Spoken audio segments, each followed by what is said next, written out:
Hello all. Today please Gizmo, please do not jump and knock my phone. Gizzy, oh my.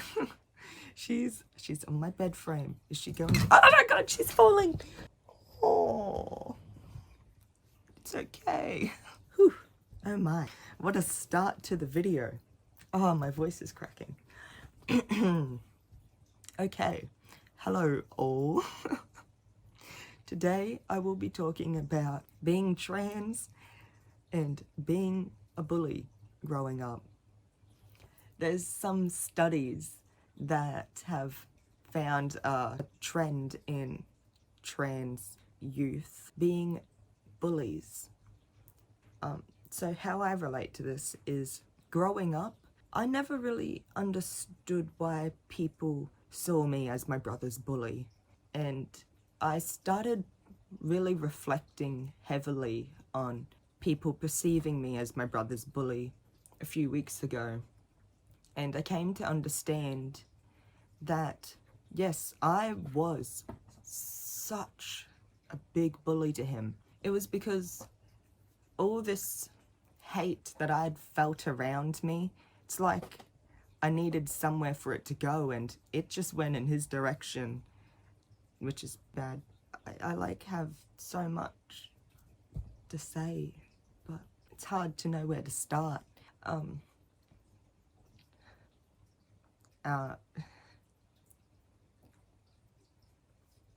Sometimes it's hard to talk about certain things because it's like if I say this thing about me that's kind of personal, what if someone twists it and makes me seem like a bad person? But I have been bad in the past and I've been good, and I never saw myself as my brother's bully because from my perspective as a kid growing up, people would say to me, they'd call me girl and stuff, and feminine and beautiful, and so I would say that kind of stuff to him as a way to feel more equal.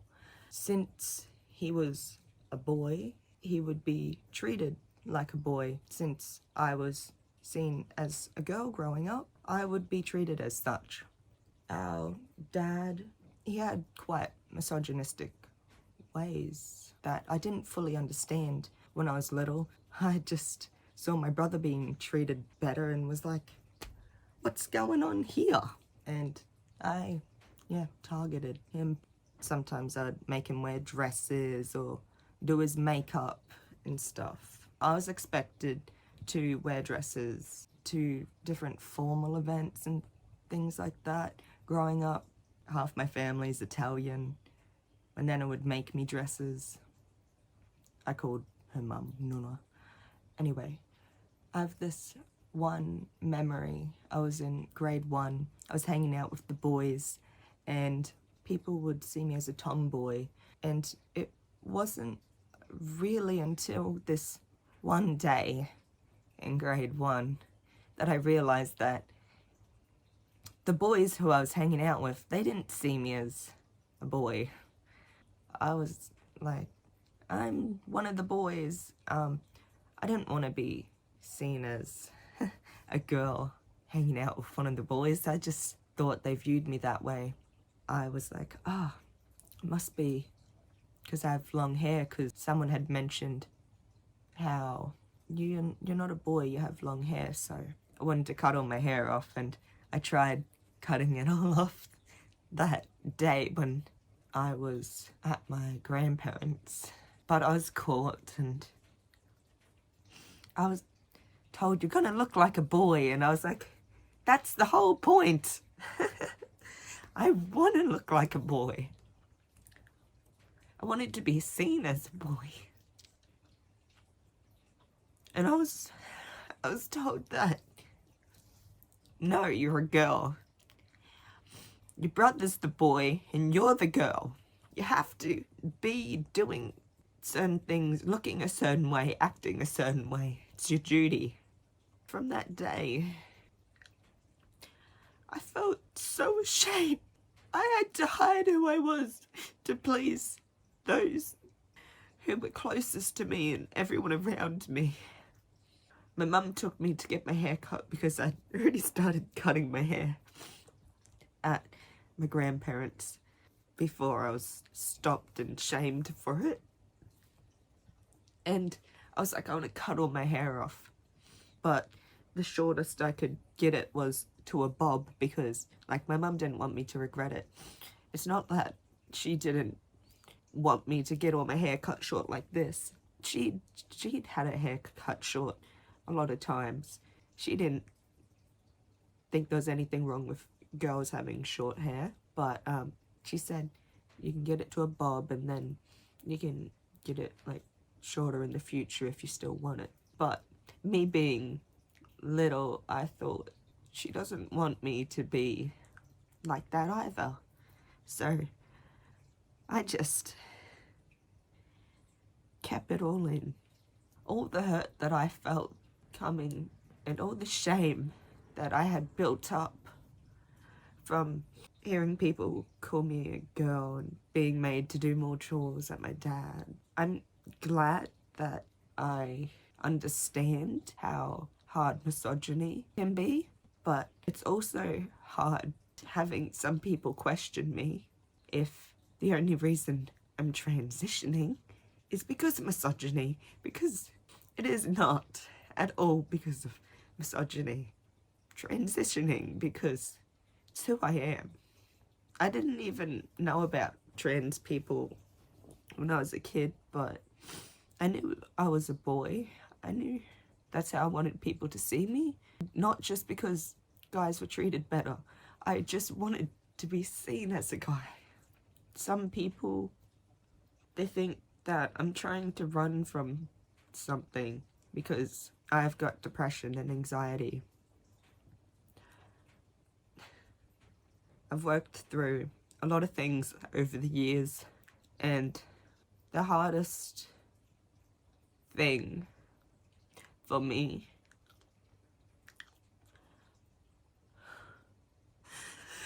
oh my gosh, was going through puberty. Oh my gosh. I can't believe that in America right now, so many laws and things are being changed, rights being taken away from trans people, trans youth, because people are saying to protect the children.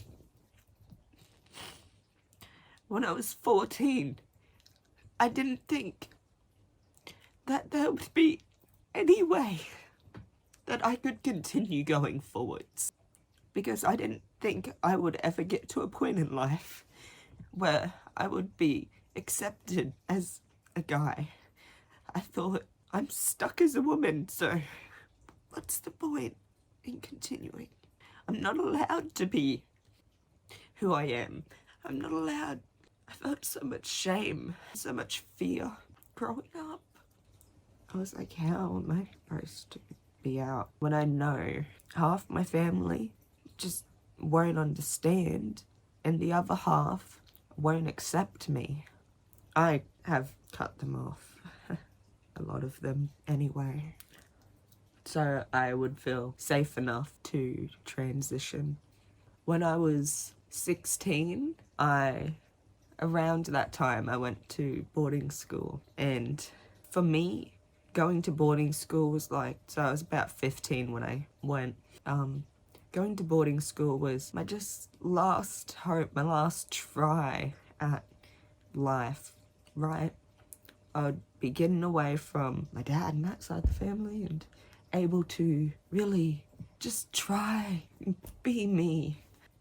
When I was 16 at boarding school though, I was talking to one of my friends about graduating. Now I was only in grade 10 at this time, but she mentioned how just the year before, someone at this Lutheran boarding school was able to transition to a guy, have his name respected, and wear a suit to the graduation and the formal.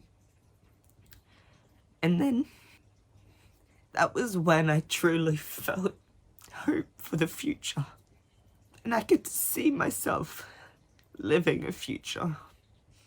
And over the next year, I was starting to accept myself as a guy. And I was gonna start telling people by grade 11 I'd moved back home. Because when I had realized, oh, I think I'm a trans guy, I felt even more uncomfortable going to boarding school, like living at the school. It was boys and girls, this boarding school, but I felt very uncomfortable identifying as a guy and living in a house of girls. So I decided that if my mum wasn't going to move up so I could stay at that school, then I would just come back home to my small town, I guess. So that's what I did. In grade 11, I decided that I would come out to my friends, but I realized I'm still going to have to see my dad and his side of the family, and the stuff that they would say about trans people and even homosexual people. Me.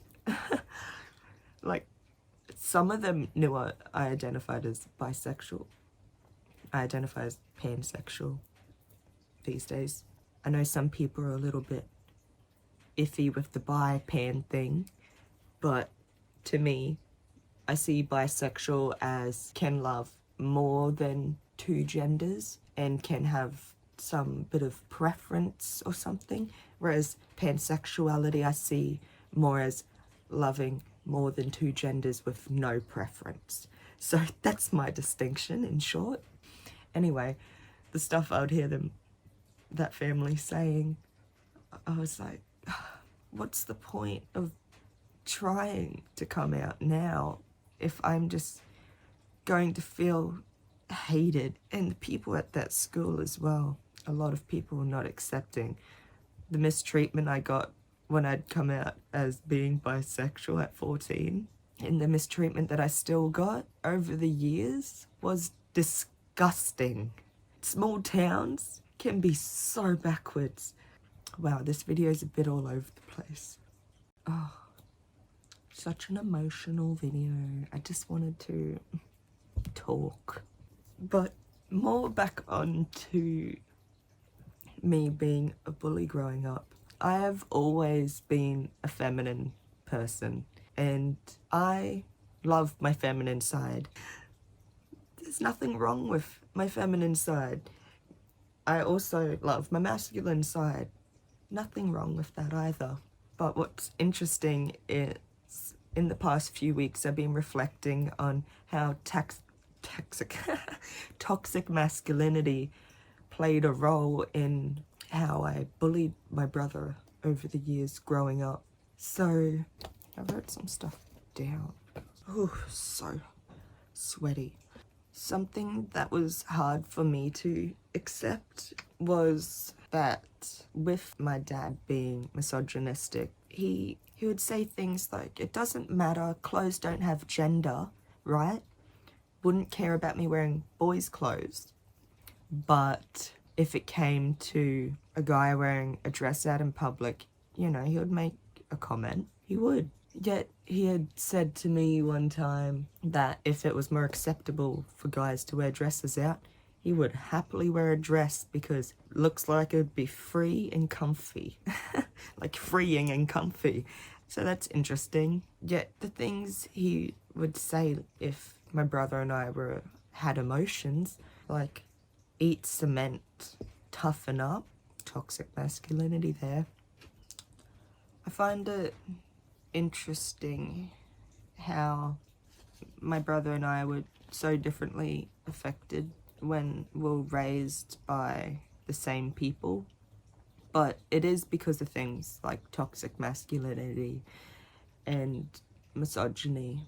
This is what I wrote in my diary earlier this month. Be around those who do not make you feel ashamed of or shame towards yourself and who you are. Shame is used as a form of manipulation. When I reference people in my life who have used shame to manipulate, not in reference to all shame. That's like a little note. I should not feel shame for needing to rest and recover after all I have been through. I'm chronically ill now. And I'm 20. I was stuck in flight or fight. That kept me on at all times, but not fully aware of what was going on. Just a narrow focus of what I wanted to do. My distractions, constantly filling my mind and time so I don't stop and think, because I didn't think I would ever stop going. I'm gonna cut out what I just read and say, trigger warning, self-harm. Was I 7 the first time I self-harmed? I think I was 6 actually. The last family holiday of my mum, my dad, and me and my brother. My mum left early with my brother to organise leaving our dad for the 3rd and final time. He knew it was coming again. She told him. It was an Easter trip to this island we used to go to. My dad had got me and my brother tackle boxes with a bit of stuff in each, including a knife. My brother got a big knife, and I got what I called a pathetic comparison. I cut myself with that knife. My anger and hate towards my dad's unequal treatment of us. The pain put into my hand. I cut my thumb, and I told no one. I was so full of anger growing up. A lot of my anger was taken out on my brother. I'm so sorry for that. And I really am so sorry about how I treated my brother, and I'd been apologizing to him recently and really figuring out how I could properly apologize, because in remembering and unraveling how I've felt so hurt by everyone in life being treated like a girl and not a boy as I wanted to be, I treated my brother how other people treated me and how I was hurt. In some ways, that was kind of my way of trying to be like, hey, if my brother doesn't like being treated this way, why is everyone else treating me like this? And I would be told, you're a girl. And I was like, I don't want to be treated like one. But it wasn't because of the misogyny. Like, obviously, misogyny should not exist, and women should not be treated differently just because they're women, but I just wanted to be a boy. Anyway, continuing on with this. My brother's and I's relationship became quite strained with the divorce. Mum would tell me that I'm not his boss or parent, so to not boss him around or tell him what things to do. However, while I was at my dad's, I weirdly took up my mum's place. My dad would tell me to do chores, and I would tell my brother that it is time for us to do chores. I didn't want my brother viewing me as a maid, as I felt my dad did. So instead I tried to mother him there. And by that, I mean getting him to do chores and moral teachings. As we got older, Dad would tell him to sit back and watch TV with him. They would smirk. Well, that's what I would assume. My game was up. I planned to come out before my 17th birthday. Well, like the month before.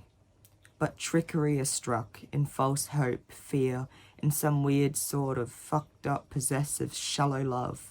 The next time I planned to just do it and be out as a guy was uni. Townsville is pretty behind, and that includes many, if not most, of the people at the uni. I started picking up my face more and more. I mainly wore a weird mix between feminine clothes and masculine clothes. A crop top on top, because crop tops are cute, and guys' pants on the bottom.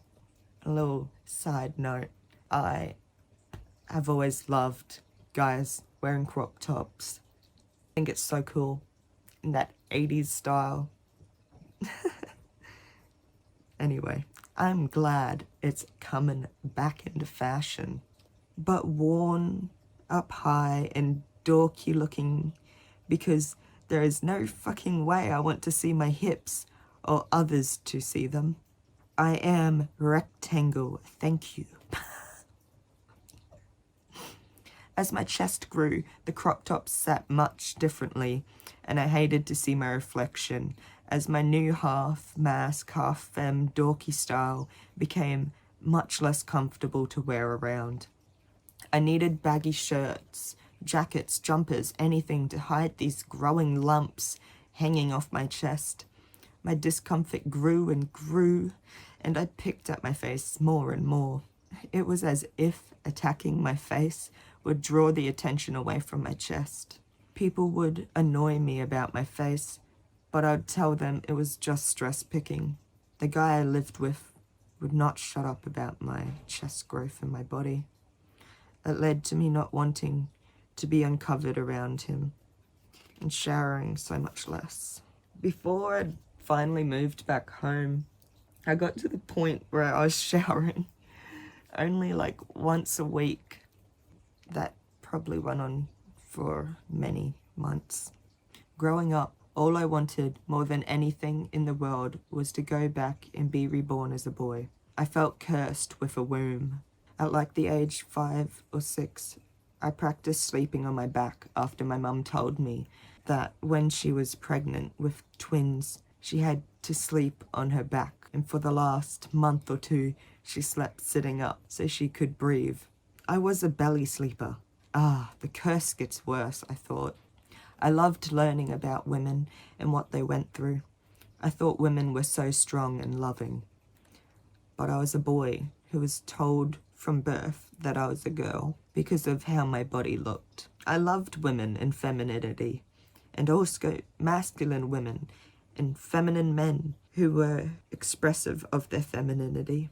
My love for women and people alike or similar to me, and those so different from me, only grew over the years. From a young age, I knew I wanted to be a boy, and as I got a bit older, I could see myself one day being a young man in his 30s with a wife. I had many crushes on girls because I would get crushes on my friends mainly, or people I had something in common with. The funniest thing I had in common with a guy that caused me to crush on him a bit was that we had a crush on the same girl.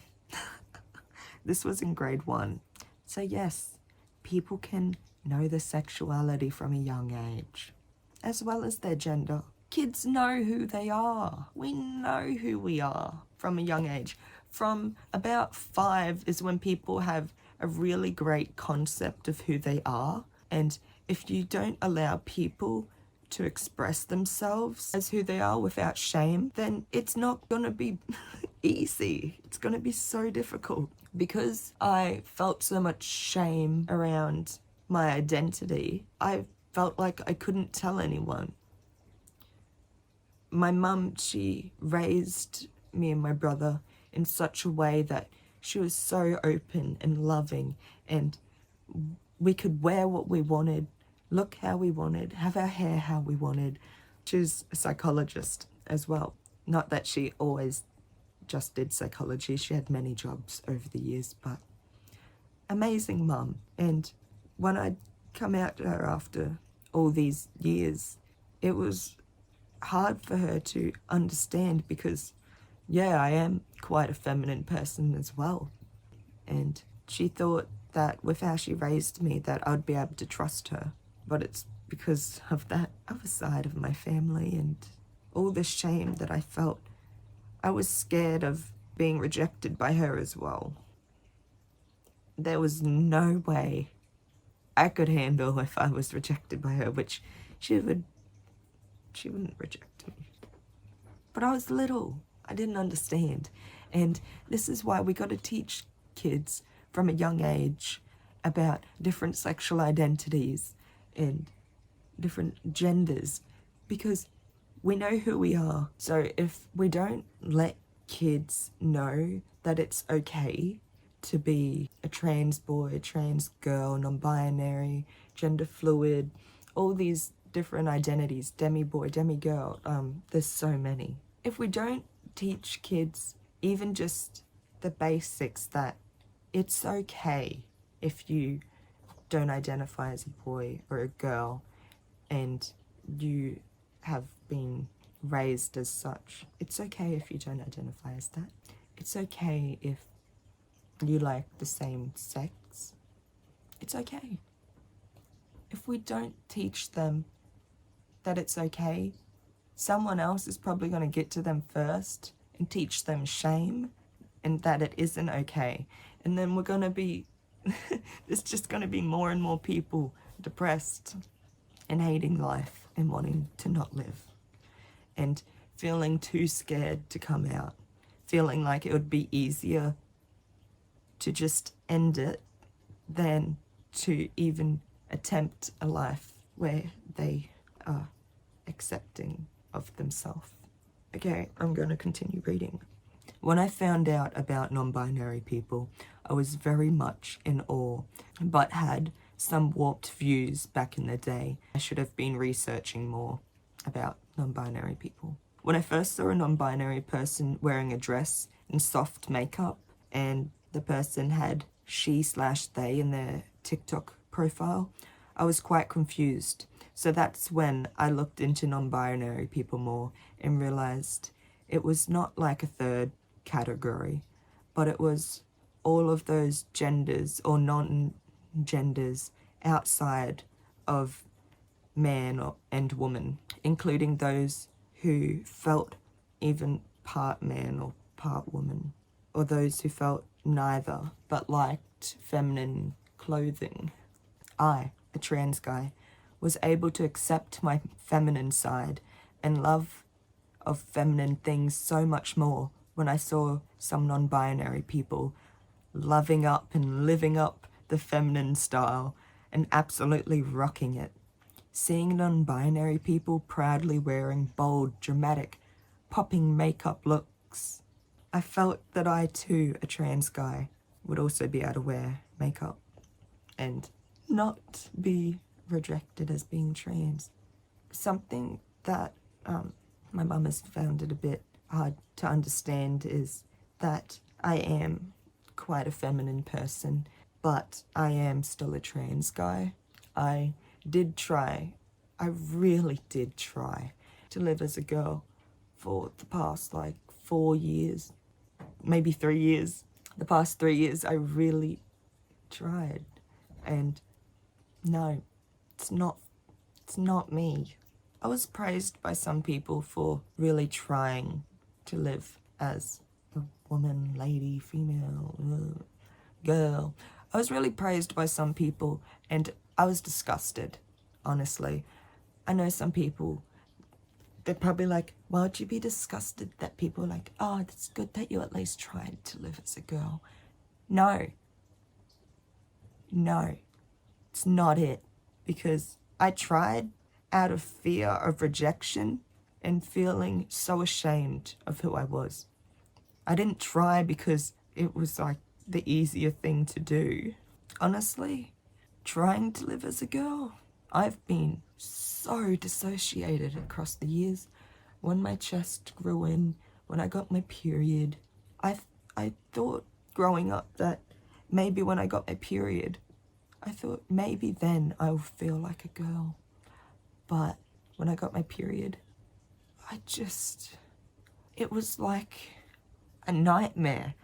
I was like, I can't believe this has happened. I kind of got to a point where I was like, maybe it won't. And as my chest grew, when I was 14, they were about a B cup. And then, trigger warning, eating disorder.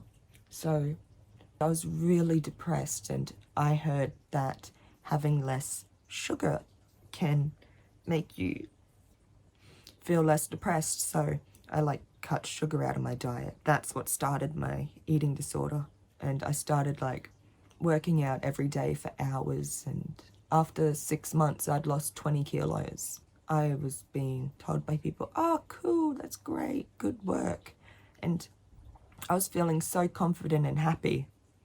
But the thing was, in that time, I cut all my hair off from being this long in those 6 months, and my chest went from a B cup to barely an A.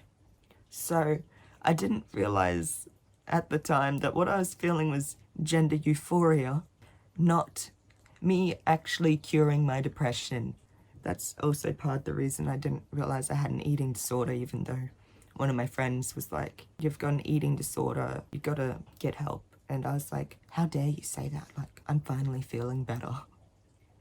So it's interesting looking back to see how my gender dysphoria played into my eating disorders over the years. And then I would get gender euphoria and I would be like, I'm good. No.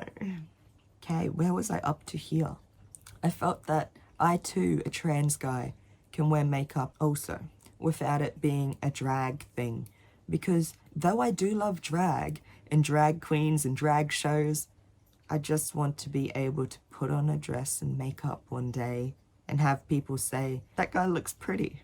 I would have some facial hair too. I am glad my chest is small, but for it to be flatter would make me feel more comfortable taking off my shirt. The first time I felt comfortable with my friends seeing my chest was after I'd come out as a trans guy. Plans kept changing, so I forgot my... Oh my god, just going into that little story. I'd forgot my swimmers, and one of my friends said she'd go swimming topless as well to, you know, make me feel more comfortable. So me and one of my friends went swimming topless while the others were in their swimmers. I still awkwardly slouched as I stood to try and hide my chest. Anyway, a lot of rambling, but that was just some stuff I wanted to talk about.